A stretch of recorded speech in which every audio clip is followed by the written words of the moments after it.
President Trump will attend the World Economic Forum in Davos this Wednesday, where he's due to deliver a special address. The president will be at Davos in person for the first time since 2020. Last year, Trump delivered an address virtually days after returning to the White House. Meanwhile, Treasury Secretary Scott Bessent was already in Davos on Monday. He expressed full confidence in the U.S. economy and said America First trade is transforming the world. The U.S. economy is doing quite well. As President Trump says, we have a hot economy. We have trillions of dollars coming in terms of investment, and we expect that to accelerate this year. In 2025, the U.S. economy picked up momentum, with real GDP growing at an annualized pace of 3.8% in the second quarter and ramping up to 4.3% in the third.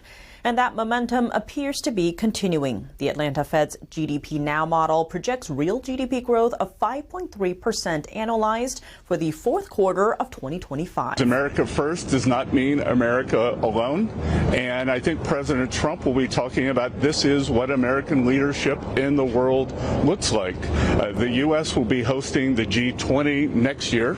And I can tell you in the finance track, we are going to identify the lack of growth as the greatest threat to financial stability. So we are going to be pushing for growth, for deregulation. President Trump is expected to meet global business leaders in Davos on Wednesday. Meanwhile, Chinese leader Xi Jinping is not on the attendance list. Vice Premier He is leading the Chinese delegation and will also host a reception with CEOs of international companies. Treasury Secretary Scott Bessent will meet with He during the World Economic Forum this week. Shifting to Greenland, Secretary Bessent said it would be very unwise for Europe to retaliate over the U.S. push for the island. On Monday, the Danish foreign minister said they have no ambition to escalate things. He added that discussions with the U.S. should move away from such an escalating conversation in the public space to a meeting table.